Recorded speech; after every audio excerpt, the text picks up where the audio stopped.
I'm excited for a few reasons. One, this is not the first time that Ryan Coogler has kind of like brought a series or a franchise, like, breathed new life into it. It's not the first time he's brought one back to life. He's got the Creed series under his belt, because first of all, Rocky was huge. Okay. A huge series. Okay. My favorite Rocky is Rocky 4.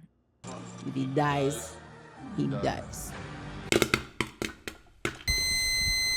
Hey guys, welcome to the Real Movie Lovers podcast, a video podcast about real filmmakers having real conversations about real life. Topics include movies, TV, tech news, current events, and more. I'm your host, Lisa, filling in for me and my co-host, Fahad, who's on hiatus. And before we dive into today's show, which we've got some goodies here, guys. I'm talking AI, I'm talking FDA rules changing, I'm talking Ryan Coogler's next project. I want to first let you guys know that I'm going to be easing up on the show for the next probably couple of months or so. I've got some upcoming projects coming and they are going to be taking a lot of my time. So instead of doing like a full hour show and dropping clips through the week, I will be covering one topic and maybe a trailer reaction and put out like a unedited 10-15 minute video where I'm discussing the movie topic, whether it's a movie news or a current event. So instead of like 5 things they're going to be discussing, it'll be 1. It's just for a little while I, work on these projects, and I will disclose more about what they are in the upcoming weeks. Now that we've got that out the way, let's dive in.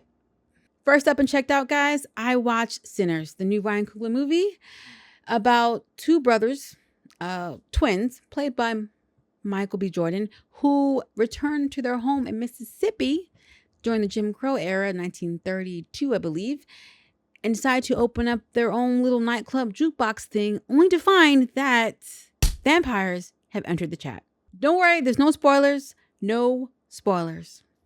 Michael B. Jordan did a phenomenal job. Like, let me tell you, this guy, originally they wanted Jonathan Majors to play one of the brothers. Now, I'm not sure if they would be fraternal twins, or if they were just gonna be regular brothers who like maybe were different in age. But I feel like them deciding, well, Jonathan Majors got into some trouble with his career. He got that was a whole mess. So a lot of opportunities were removed from him. This is one of them, but I feel like it worked out better in the end. Let me tell you guys, this horror period piece was amazing. And a lot of people had issues with the pacing because the first half of the movie, they spent a lot of time developing characters, letting us know who these people are. And the second half, ish hits the fan. And I think that because of our short attention spans, because of, everything, all the distractions that exist today, that it's a little hard for people to sit through a movie that's not constantly like moving. I think that movies that have come out since then have been following that kind of formula where it's like they don't give you a lot of time to sit with the characters. They kind of like hit the ground running because they're trying to keep your attention, but at the detriment of the story now because you're not as fully invested. So even if you enjoy yourself, nothing about the movie sticks with you. Whereas the care and the time, the thought that he took with these characters, it sticks with you. It stays with you. The cast for this movie did a phenomenal job. Like, phenomenal job, okay? Michael was killing it. My girl, Wunmi Masaku, I think I'm saying it right. She was killing it. Jack O'Connell was killing it.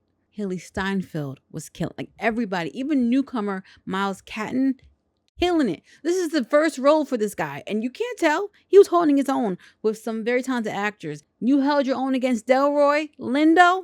You got talent. His phone is probably ringing off the hook as we speak. He's gonna be set. He's gonna be fine.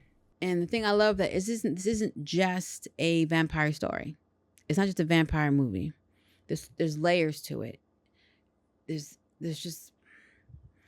so much that he's telling you, that he's communicating to you, and like even within the characters, the decisions that characters make, that alone is speaking to you. the writing, the casting, the cinematography, like even how slick. Let me tell you, Ryan Coogler, you slick. You slick. I see you. You slick. I love it. He would literally have Michael B. Jordan handing things to himself in the scene as the other twin. So Michael B. Jordan plays Smoke and Stack. Okay, that's the name of the twins. And he plays them so differently that like you really get lost within the story and the acting, like the roles. You don't see Michael B. Jordan. You see Smoke, you see Stack. He did such a good job. Even how he responded, because they're both like with different women, even how he responds to the women differently, and that whole the interactions, the move, like everything. Like Michael B. Jordan just elevated even more for me his acting capability. I always thought that he was a good actor, but I feel like he's on his way to being a great actor. Great job. Now, like I said, I'm not going to spoil anything.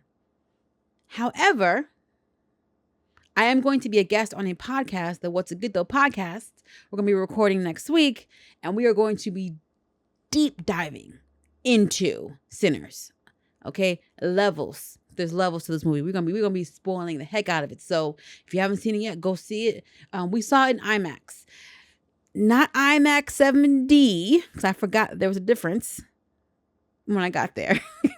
But we saw it in a IMAX film, and it was amazing. It was amazing. Make sure you catch that episode that I'm gonna be on. It's gonna be a good time. If you haven't already, check it out. The movie is trending for a reason.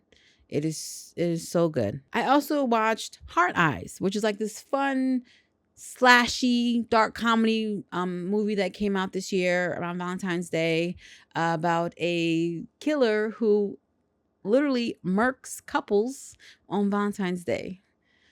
Somebody's a hater, okay? Somebody got their heart broken and they're taking out on everybody else. In this movie, being alone on Valentine's Day is actually a good thing. Being sad and watching other couples is actually a good thing. You got Cuba Gooding's son, Mason Gooding, starring in it. I see him making his way through the horror genre. I think his first outing that I saw him in was Scream 5. And I was like, something's familiar about your face, sir. So I looked up and I was like, that makes sense. You're a Gooding. I see the chin. Well done. And he's fun in this. He plays I guess some kind of marketing executive or something, and him and the lady whose job they technically want him to take are working together to try to come up with a new campaign, because the campaign she launched did not go well with the Valentine's Day arena. So they're not even dating, but because they look like they were on a date, not a business meeting, they caught the attention of Hard Eyes, and Hard Eyes spends the night trying to murk them. So it's a good time. It's fun. There are moments where you feel like you're watching a romantic comedy and moments where you feel like you're watching a horror film, and they just blended it seamlessly. It's a good time. So if you're a fan of like little fun slasher horror films like Scream, you'll enjoy this. It's a good time. It's way better than I thought. I thought it was some kind of B-rated, low-budget movie, but it was really good. I had a good time. Recommend. First story of the week. It's time to get hooked on this slasher again with I Know What You Did last summer's first trailer. Do tell. So I didn't know that they had filmed or were filming another I Know What You Did Last Summer movie. I thought that they were laying that franchise to rest, but alas, nothing in horror is truly ever dead, is it? So this one, however, isn't really a reboot. It is what they call a legacy sequel. So it's within the same universe, just years down the line. And Freddie Prinze Jr. and Jennifer Love Hewitt are back. So here's the thing about this I Know What You Did Last Summer. It doesn't seem to be doing anything new. Like, yes, Freddie Prinze Jr. and Jennifer are back, but the main stars are 5 fresh new faces. And apparently they have a wild night where they accidentally get into a car accident and kill somebody. Ringing any bells? I think you know where I'm headed with this. And they decide to cover it up. And then a year later, now they're being stalked out of nowhere because somebody saw the accident. Somebody knows that they covered something up. And they are out to get them again. We're retreading the same story. This time, one difference. Coincidentally, the difference is with this one, They find two survivors who went through the exact same thing 30 years ago. The exact same thing. Perhaps you guys might want to think about creating a crosswalk, adding a traffic light. I don't know, something. Our legacy characters are not the leads, and I don't know how much they're in it. I don't know if it's like a stunt, ploy to get old new generations coming to check it out. I don't know if they're going to make it through the movie or if we're going to see them the last 10 minutes of the movie. I don't even know if they're going to survive the movie. Can you imagine? If they kill off the legacy characters? Freddie Prinze Jr. and Jennifer Love Hewitt? That would be crazy. That would be some kind of shock value for real, to survive all this time and then to be brought back in by some young folk who made the same mistake you made 30 years ago. Okay, so it says that they do play a pivotal role in pushing the plot forward. All right. So there's that. So they are important. They're essential to the plot. All right, so the movie drops July 18th, 2025.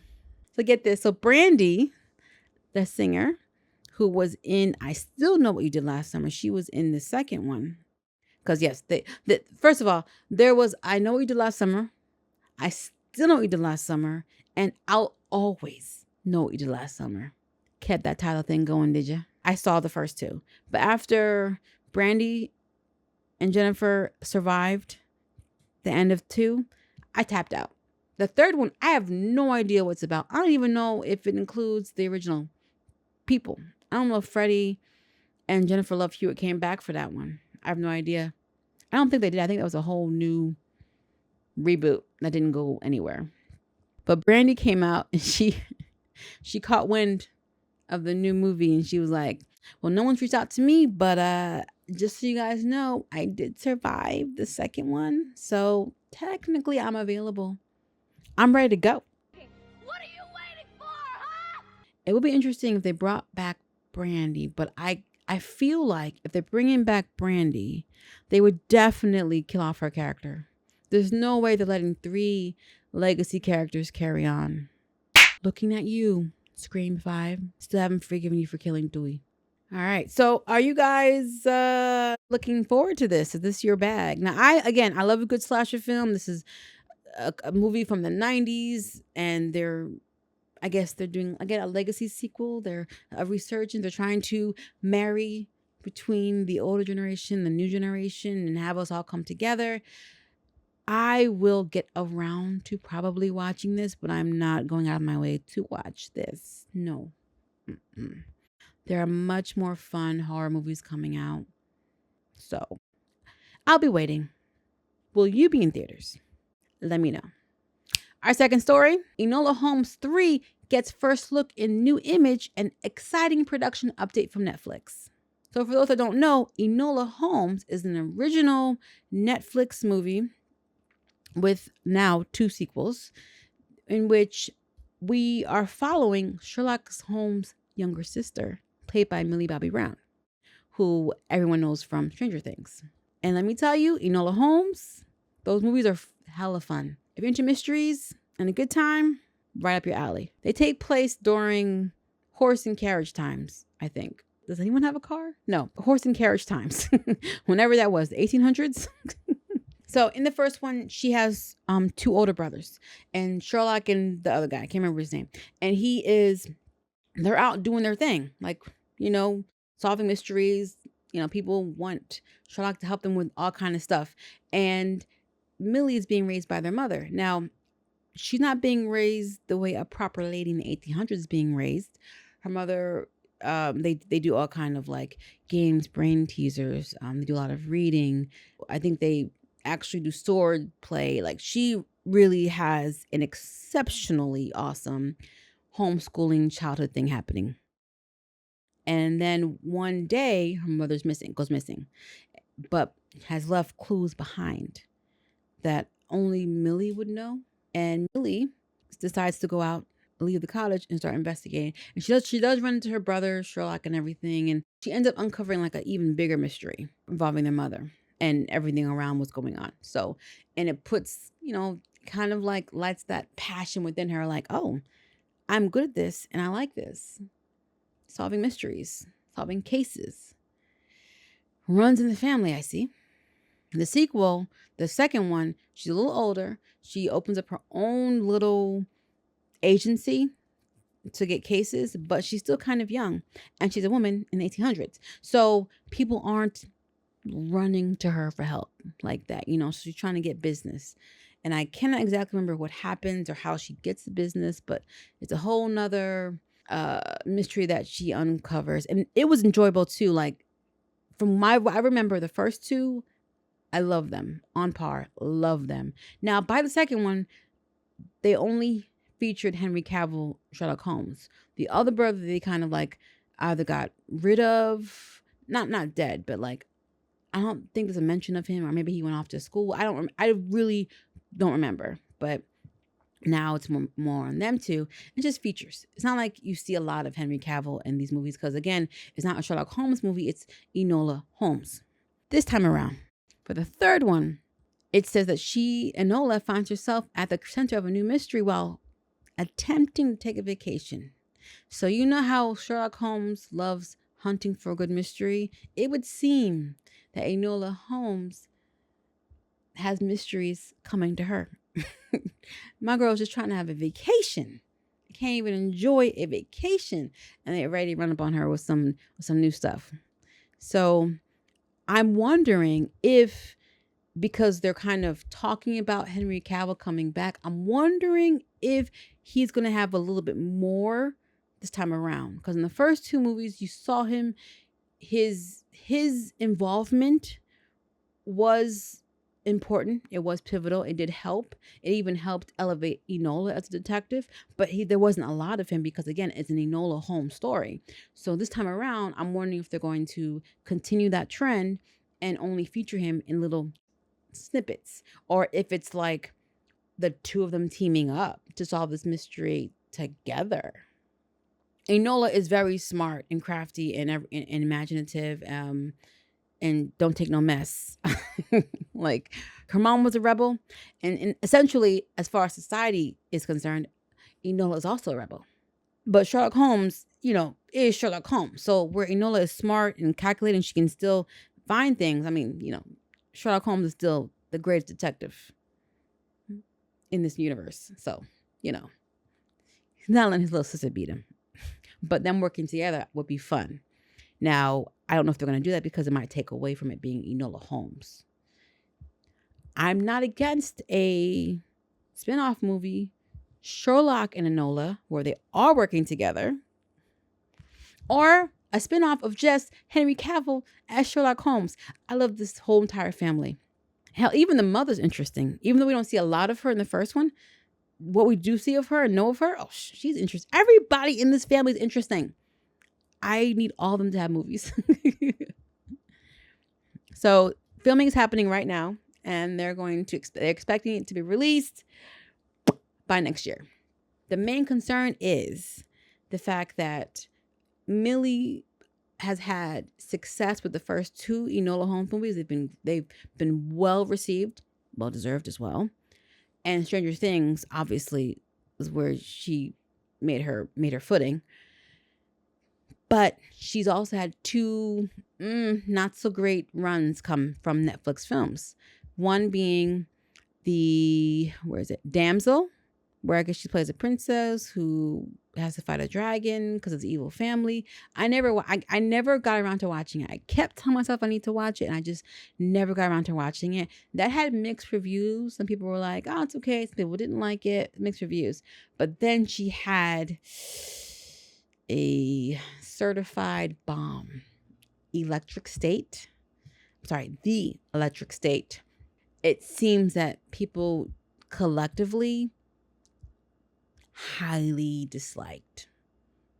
Like, there was visceral hatred for this movie. I haven't seen either Damsel or The Electric State, but I'm definitely going to check out Damsel sometime. I'm probably never going to watch The Electric State. Nothing about the movie really jumped out at me. I didn't like all of the CGI characters. I don't like when there's too much CGI characters. it's just, I can't deal with it. It's too much. It's too much. Especially when you look like you just filmed on a green screen. I didn't like the concept about the AI world, and I didn't like any of that. It just didn't draw me. Now, I don't put that on Millie. That's story and cinematography. Like, I don't know how she was in that movie, but I know oh shoot, I forgot that Chris Pratt was in that movie too. Dang, that's how much of a bomb the movie was, huh? I forgot who was in it. I didn't watch it, but okay. Yeah. So people are like, I hope that those two bombs don't affect the success of Enola Holmes 3. For anyone who hasn't seen the previous Enola Holmes movies, they might be hesitant to check this out. But anyone who's seen 1 and 2, I feel like knows, oh, no, we'll be fine. Especially since it's the same writer who wrote the first 2 came back to write the third one. They did change the directors, though. So the first 2 were directed by Harry Bradbeer. And this third one is being directed by Philip Baranti, who did Boiling Point and Adolescence, which none of those ring a bell to me at the moment, but maybe something will click later. I have full confidence in this being an enjoyable film because the first 2 were so good. And again, it's the same writer. And writing is so crucial to the story. Like, every aspect of a movie is important. The writing, the acting, the cinematography, the sound. But the writing, the storyline is the foundation. And if you don't have a good foundation, it is hard to build up a strong movie. It can be done. It has been done. But it's very hard. So I'm definitely checking this out. I'm excited. They're currently filming it in the United Kingdom right now. And I'm gung-ho. Bring it on. Bring it on. Bring on Enola. Bring on Sherlock. Bring on Enola and Sherlock. Let's go. What about you guys? Have you seen Enola Holmes? Or did you know this existed? Are you interested? Are you planning on checking out the third one? Let me know. Let me know. Yeah, I'm not a singer. No. What time is it, guys? It's time for our reboot news of the week. Sinners director Ryan Coogler teases X-Files series reboot, confirms he's spoken with the original star Gillian Anderson. Let's go! Now, y'all know that I feel like we are doing way too many remakes and reboots. And again, I've gone over why this is happening. I understand. Doesn't mean I have to like it. However, I don't like how many they're doing. And that's not to say that I don't like reboots and remakes, because there are definitely some successful ones. X-Files was this sci-fi series that ran from 1993 to 2001, and they did like a revival back in like 2016 and 2018. I guess it wasn't as like well received, or maybe, I don't know. I didn't watch the revival. Now, I wasn't an avid fan that watched all of X-Files. How old was I when it came out? I think I was 10 when it first came out. So I didn't really get into it until I was a little older. And then I only watched a couple episodes because I was doing a lot of stuff by that time. I was doing my own thing. But the episodes that I did see, I did enjoy. So I'm a big fan of, Dave Duchovny and, and Gillian Anderson. They did a good job together. So I do like the idea that it's being brought back. So kind of just like with Jordan Peele, how he was helmed to bring back the Twilight series, which I've watched a couple episodes of his, but I didn't have the streaming service that it was featured on, so I couldn't keep watching. And then out of sight, out of mind, I kind of forgot about it, to be perfectly honest with you, until just now when we're talking about Ryan Coogler being helmed to do the X-Files series. Like, I'm excited for a few reasons. One, this is not the first time that Ryan Coogler has kind of like brought a series or a franchise, like, breathe new life into it. It's not the first time he's brought one back to life.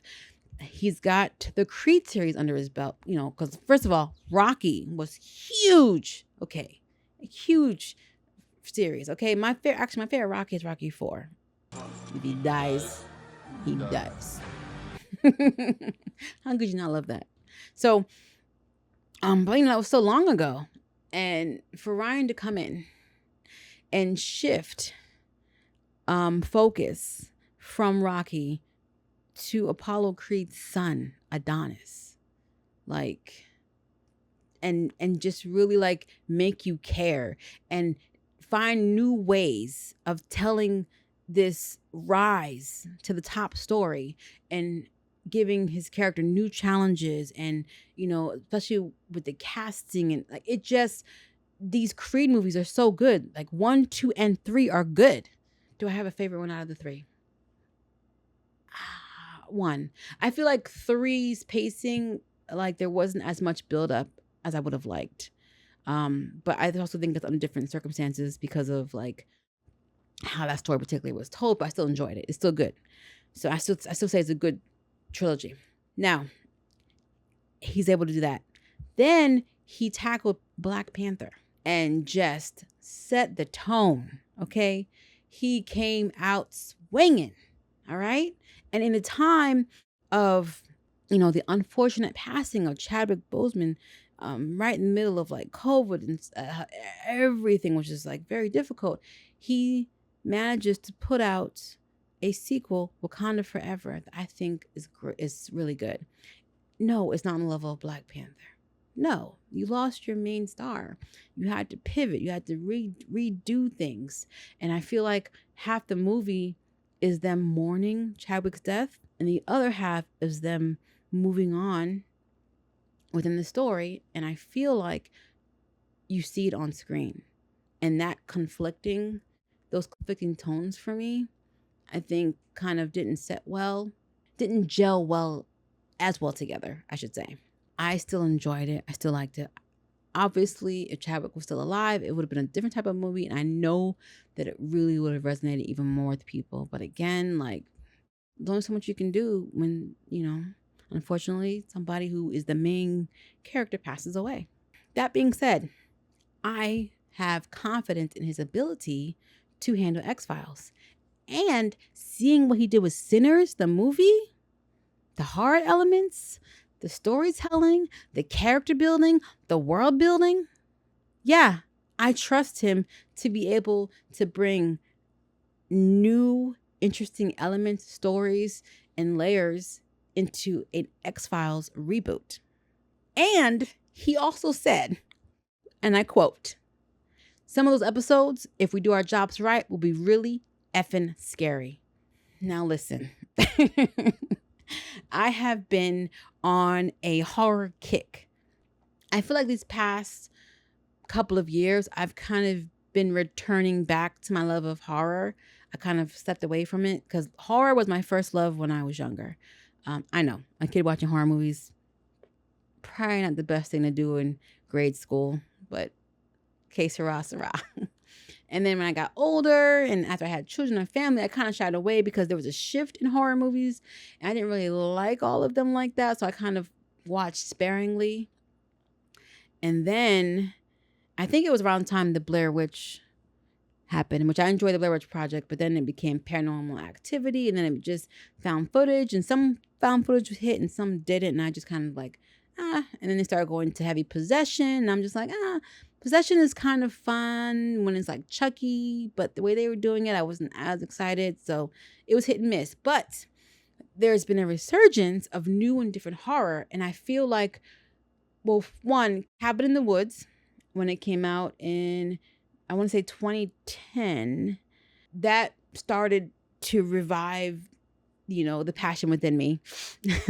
And then Jordan Peele came out with Get Out, like, which just, set the bar, okay, for political thrillers. Set the bar, okay? And then he followed up with Us for Nope. And then you start having television, From. Okay, if you guys haven't watched From, that show is so good and so scary. It's horrific. Now, there are a couple of decisions that characters make in some seasons that will utterly infuriate you, okay? Infuriate you to the point where I hope those actual actors aren't getting hate mail because of the actions that they were forced to act out. Then there was Lovecraft Country, okay, with Jonathan Majors and Journey Smollett. Oh my gosh, they only had one season, but Man, what a season. What a season. It's still worth the watch, guys. I will talk about Lovecraft Country till the end of time. And which is an Amazon Prime original that has 2 seasons. Let me tell you, that show will scare the living heck out of you, man. Because it's not only just a horror show, but it's like tackling like social topics. Like, honestly, I'm really enjoying seeing more and more Black characters in horror movies with original concepts and ideas, because for the longest time, we were like, we were kind of like the side characters. Like, either we were killed or just not really pertinent important to the story, so I like that these are very specific horror stories to us, to us, not only for us, just specific to us and how it's told. There's a bunch of different points of view. So I enjoy watching a Halloween. I enjoy watching a Friday the 13th. Okay, I enjoy Cabin in the Woods. I enjoy these horror movies. Megan 2.0. Freaking enjoy them. I also enjoy these other new, like, period piece horror movies. Like, yeah, they're killing it for me. So I'm very excited for what he's going to do. Especially if it's going to be even scarier than the first one, because it says the X-Files, the original, after the first, I think, couple of episodes, they started to lean more into sci-fi, conspiracy, alien storylines. And this sounds like it's going to be more Monster of the Week type of thing and being more horror. And the article actually describes the concept of the new X-Files as the film Hereditary elements being applied to a government conspiracy or cover-up. Holy free holies. If you saw Hereditary, then you already know. Ryan Coogler wants to scare the living heck out of us. Now, I didn't find Sinners scary. It's a horror movie for sure. And it had a good time. And it had like a couple of like jumps here and there. But like I wasn't scared. But vampires, I can't really recall a vampire movie that scared me. Except Blade 2 was initially a little scary in the beginning, when you saw the character who would, like, had a little, like, I don't know, the worm coming out of his mouth to suck, because it was a different type of vampire. But the rest of the movie was like awesome. Like, there was no scary. Now the show, The Strain, that had, I think, 3 seasons, I think it was, or 4, that was scary. That was the only other time that I can think of where a vampire story scared me. The Strain. That one was scary. So if he's bringing that kind of horror into this, it's about to be on. It's about to be on. All right, guys, are you going to check this out? Let me know if you're excited. Have you seen Sinners? Have you seen it? If you haven't seen it, you got to see it in IMAX if possible, and IMAX 7D if you're near one of those. You got to see it. If I could go watch it again, I would. Maybe I will. What's my schedule look like? All right, guys. Our current events of the week. RFK Jr. unveils plan to phase out 8 artificial food dyes in the U.S.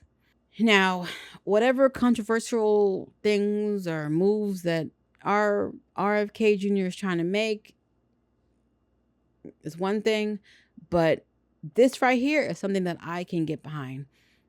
The Department of Health and Human Services and the Food and Drug Administration announced that they're going to be phasing these dyes out by the end of next year. Now, imagine my surprise when I found out years ago that foods that are sold over here are banned in UK because of certain ingredients. So either the companies don't sell them in the UK, or they remove or substitute the banned ingredients so that they can sell them over there. And when I found that out, I was like, why the hell are we still being exposed to this? What is going on? FDA, what is the point of having you if you're not going to do your job? Hello? The FDA commissioner, Dr. Marty Makary, was at the news conference when they were announcing all of this.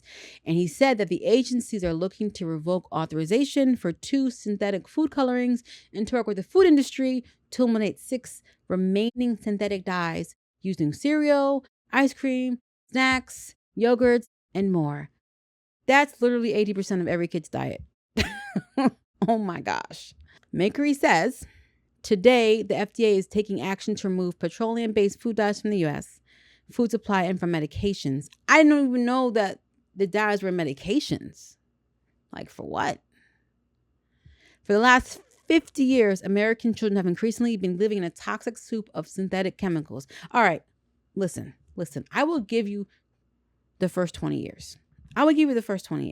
Because people were smoking in hospitals and drinking while pregnant. Like, they're just things you didn't know. I'll give you 20 years. But there's no way you're telling me that you didn't know for the last 30 years that these harmful chemicals ingredients were in the food and you weren't doing anything about it. You weren't even raising an alarm, as far as I know.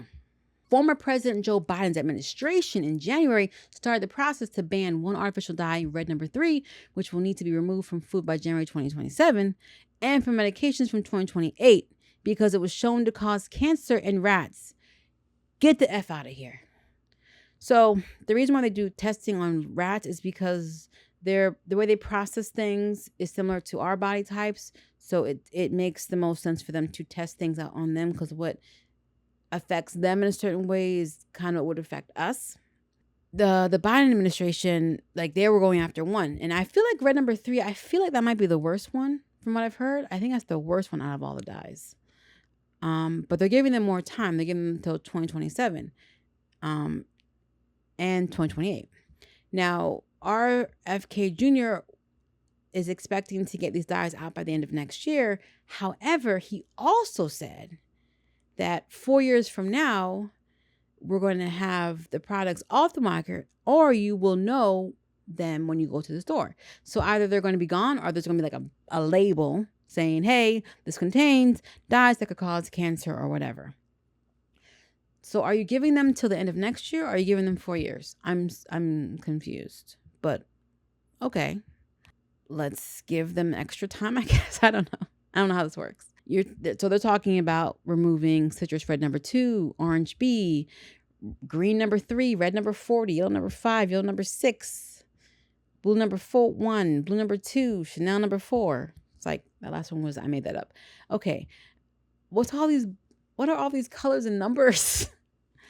Oh my gosh. And where do you find these things? Like, how did they create these dyes? What chemicals are they made from? So the FDA is also taking steps to authorize 4 new natural color additives. Hold on. Full stop. If these new color additives are not okay in the UK, if they are also banned, I don't want you to put them in there. I know it says natural color additives, so I'm hoping it's exactly what it is. But you guys have fooled us before. All I'm saying is, if the UK don't want it, I don't know if we should want it. All right. So it says here that the plan, though, to remove and replace is contingent on an understanding with major food companies that they will voluntarily remove them to meet consumer demand. So we are holding up the companies that have knowingly been putting harmful chemicals in our food to the honorary system. All right, so it's not clear what enforcement mechanism Kennedy will seek to implement the new changes. Kennedy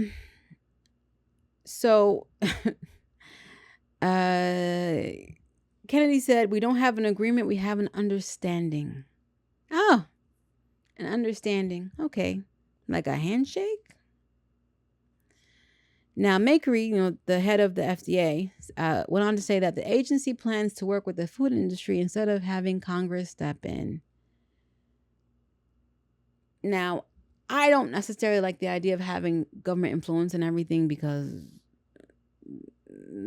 you get into murky water. But why are you waiting until they're trying to step in to be like, oh, no, we got it, guys. We got it from here. Where were you the last 30 years? The last 20? the last 10. And then Makery said there is no need to have a regulation or a statute when companies are volunteering to do it. Incorrect, sir. Incorrect. No, there needs to be a regulation or statute because you don't always have the same people running these companies. The CEO of today isn't the same CEO of tomorrow. People change their minds. Companies get bought, traded. People get fired, hired. Like, yes, maybe they're all agreeing today, but that's today. No, I disagree. We need some kind of regulation or law. Now, the International Association of Color Manufacturers, the Trade Association for the Color Additives Industry, which I didn't know there was a color additives industry, which includes both natural and synthetic dyes. Synthetic dyes shouldn't exist unless we're talking about clothing or toys, nothing that goes inside your mouth. Issued a statement after the news conference questioning the proposed timeline. So they're worried about, like, this end of the year or the 4 years or whenever. Like, well, hold on, there's a lot that has to go on, guys. We can't just uproot everything and just put things in place out of nowhere. It's not that easy. So they're like, you want this by the end of 2026? Food production is a lot more complex than you think. The process is neither simple nor immediate, and the resulting supply disruptions will limit access to familiar, affordable grocery items. Now, considering that we're still dealing with these tariffs, I don't know if using the word affordable and grocery items will exist either way. So Kennedy told food industry leaders at a meeting last month that he wanted their companies to remove artificial dyes from their products by the end of his 4-year term. So again, I guess they want the process started by the end of 2026 and they want it completed by the 4 years. I think that's what he's actually trying to propose. So the proposal also outlined a commitment for companies to supply food for school lunches that does not include artificial dyes or coloring.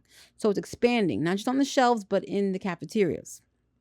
In return for working to remove dyes from food, the trade group is asking the Trump administration to work against state legislation that has created a patchwork of laws around food dyes, which could lead to more restrictive bans on other chemicals, not just food dyes in certain states.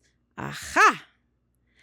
They are willing to work with the administration because they don't want the state, as they said, they don't want Congress, they don't want the state to come in and regulate them. Okay.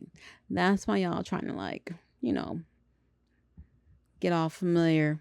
Okay, I see you. Question. Can somebody fix the recipe of my double stuffed Oreos? What did y'all do to those? I had to give up double stuffed Oreos. You know how much hurt that was? Like, I don't know if you guys know, but I noticed it last year. My double stuffed Oreos, okay, so you have your regular Oreos and all kinds. Okay, my favorite was double stuffed. Double stuffed, not only did you get extra cream, but when you dip it in milk, after a couple seconds, it's like melts in your mouth. It was so nice. But what I noticed is that when I started dipping it, double stuffed Oreos, I would leave it in there for minutes and it still wasn't melting in your mouth. It was not disintegrating. It was just sitting there, almost intact. And then when I did bite into and eat it, there was like a weird aftertaste. I was like, oh, y'all touched the formula. And I know that over the years, companies, they make changes to their food. They adjust the formula, adjust things. But like, no. This judgment was not necessary. It was unprovoked. Who told you to do this? Who told you? There's an entire skit, okay, done about the CEO of Oreos. I love that skit, by the way. I forget who, College Humor, I think they did it, where he was like, hey, we won. We sell the best cookie. Go home. No need to work. But they kept coming up with different, like, odd cookie cookie flavors. It was really funny. That's how I feel. Like, why did you do this? So I haven't bought double stuffed Oreos in a long time because of that. I've been so sad. Anyway, states alike have already started taking matters into their own hands and removing artificial dyes from certain foods. Both West Virginia and California have passed laws to ban a handful of food dyes from school lunches, with plans to extend the ban to a broader statewide level too. Oh, okay. These companies are getting nervous.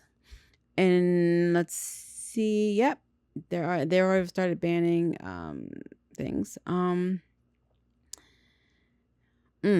So, what are the health risks? What are the health risks exactly? From candy to breakfast cereal to medication, synthetic food dyes are in a wide range of products that Americans consume.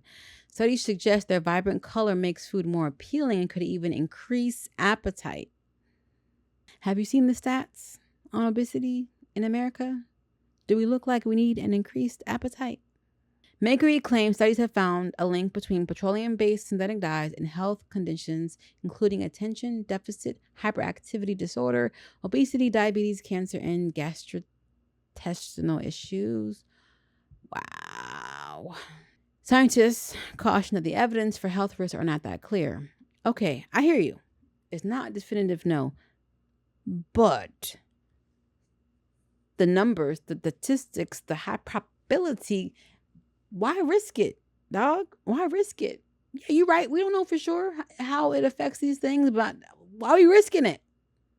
Now, while the health effects of the dyes are not fully understood, many other countries have either banned the additives outright or required food packaging warning labels about the health risks. Hello, not to be funny, but like for a first world country, why are we like one of the last ones to do this? Oh, that's right. Money. All right, guys, does this make you feel hopeful about the future, possibly, of foods? And do you think that they're going to adhere and pull this off? Do you think that companies will do this? And do you think that it should be up to the companies to implement this? Or do you think the state should be laying out laws to enforce? Let me know. And why have you been asleep at the wheel for 30, 50 years, FDA? This is why I trust you, dog. And finally, our tech story of the week. The Oscars officially don't care if films use AI.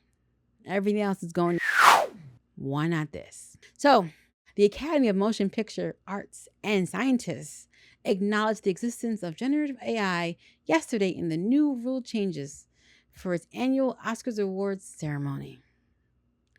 So, instead of, telling people how to use AI or requiring them to disclose that they use AI, the Academy is just kind of giving in. They're like saying, on its own, AI being in a movie doesn't hurt the movie's chances of getting an award.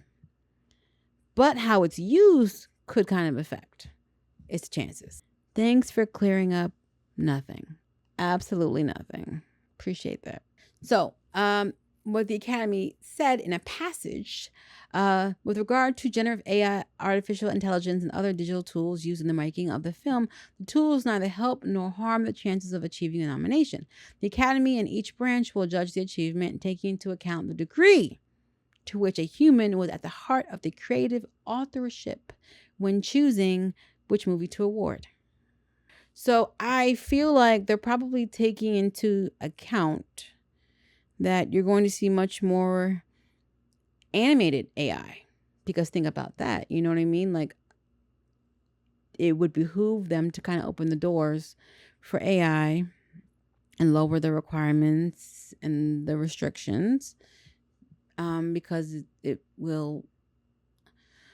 They know that a lot more studios and filmmakers are going to be relying on AI and using AI to replace jobs, replace tasks, to help elevate tasks. If you're talking about using AI to create captions on your movie that you film, yeah, that's one thing. If AI is legitimately adjusting the way an actor talks, giving them a better performance, is that fair? Or is that a cheat? When does it go from being a tool to being a cheat? And I'm not saying that's a cheat. I'm just asking, like, what's the line? Like, what in the sand? Like, what are the parameters? What are we saying? What are we opening the door to? Like, I know Pandora's box has already been open, but it's still shut in some areas, and I just feel like the more we open, the more interesting things are getting. All right, so and ironically, the strikes were largely a part of response to AI. So there was a few reasons, but AI was definitely one of the definitive factors in the strikes that happened that kind of brought the industry to the halt and and still has rippling effects for the industry. They didn't want AI, and it feels like the strikes and everything happening has actually had the opposite effect and accelerated the use of AI. You get me? So, as I've said, I don't like too much CGI because it starts to brings no levity to the scene. Like, I like the combination. Like, yeah, marry the two together. Like, you should have mostly on location production, props, maybe some puppetry, and CGI should be like kind of like the garnish, like the helping to finesse and fine stream things. But like literally just dumping everything on CGI outside of, Ninja Turtles, where you have to have 4 turtles live action.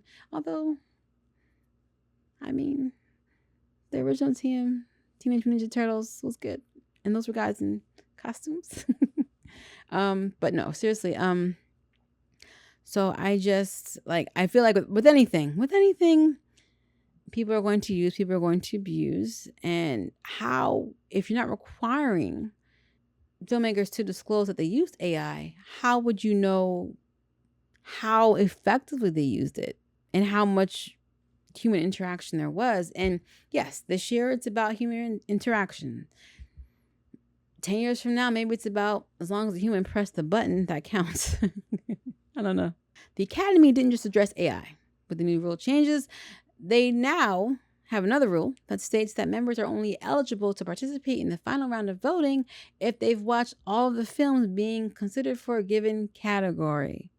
Full stop. Full stop. That was not a requirement before. I feel like some of these years of upsets where certain films won certain categories when the fan favorite did not, start making some sense now. How are you a judge of a competition? You haven't even seen all the competition. Like I mentioning before that there's no way for any single person to watch all the movies that come out in a year. Agreed. However, as a judge, you requiring to watch every movie that's been nominated makes sense. I mean, let's say 300 films come out, 400 films come out. Even if you watch a film a day, you never catch up. But if you only have to watch 20 films that were nominated out of those 300, 400, that's a little different. You can knock that out in a month, especially if is this a voluntary position or are they getting paid to be judges? Because if they're getting paid, you're getting paid. Watch the movie. I'd like to get paid to watch a movie. That'd be great. Pay me. Unless it's the Electric State. I don't know if I want to get paid to watch that. I'm joking. I would totally watch that if I'm getting paid. Yeah. You see, guys, everyone has their price. Want me to watch a movie I'm not interested in? Just pay me. I'll do it. So here's the other thing about that, though. It's still on the honor system, which means voters have to self-certify that they watched all the movies and don't have to prove anything beyond that. So what is the effing point of the initial rule if there's no way to cross-check it or enforce it? Even something as simple as making them take a test. Oh, that's what you could do. Okay. Create a little 5-10 question test for each nominated movie and make them take the test at the same time so nobody can cheat. And their answers will tell you if they watched the movie or not. Because, yeah, they might not get all 10 questions right, but if they got like a 70 or an 80, there's a good chance they watched that movie. Unless they're just horrible test takers. In which case, if you're that bad at taking a test, I don't know if I want to trust you judging a movie. Just saying. All right. What do you guys think? How do you guys feel about this? I mean, honestly, I don't know how many people care about the AI and Oscars thing, because I don't know how many people still care about the Oscars. There's just been so much around it over the years, where it's like knowing the politics that goes into being nominated, how they like cozy up to they have campaigns to kind of get their stuff nominated, which is not that that's a horrible thing, but that just means that a movie that is good, that doesn't have the money to campaign, has a much lower chance of even getting nominated. Again, it's 300 films, a lot to compete against, but I think it kind of like turn people off, like, oh, you basically paid for your spot, which, I mean, if the movie's good, it's good, but yeah, you know what I mean? So, and, a lot of stuff happening, a lot of stuff. And then the fact that like movies are less focused on stories, not overall, just there's enough of them that are just kind of shying away from elements that make a really good story, and then you have other ones that are like so artsy left that a lot of people aren't watching them. Like, I don't know. Substance should have won. There, I said it. Okay, all right. Let me know if you guys care, and if you think this new rule about watching all the movies even means anything. If they're not going to find a way to reinforce it. Again, guys, do the test. Get out of the test. Do a quiz. That's what you guys should do. I'm just saying. I'm trying to help you save face. All right. That's a wrap, guys. On another week, another episode for Movie Lovers. And just a reminder, I'm going to be scaling back for the next couple months. So we're not going to be having these long episodes. It'll just be, 1 10 or 15 minute raw video. Mostly unedited of me just, talking about a subject, which is going to be challenging because I usually have 5 topics to talk about and I got to cut it down to 1. Maybe I'll have you guys like recommend something for me to talk about for the week and I'll do it that way. That would be interesting. That could be really cool. All right. I want to thank you guys for joining me. Thank you guys so much. Please, if you enjoyed this video, had good time with me, hit the like button, subscribe, ring the notification bell so you can always be up to date on what's going on. And many thanks to my top tier patron members, Von, Kurt, and Thelma. Thank you so much. I appreciate you guys. Love you guys. And if you guys are looking to find other ways to help support me and what I'm doing, feel free to go check out my Patreon, become a member. We have different tiers, different bonuses and perks. And I am opening the floor to, you guys letting me know what you want to hear from me, what bonus things, whether it's a more of a breakdown, or maybe you want me doing a full unedited version of Real Movie Lovers over there. If you guys want that, I'll do it. All right. Take care, guys. Bye.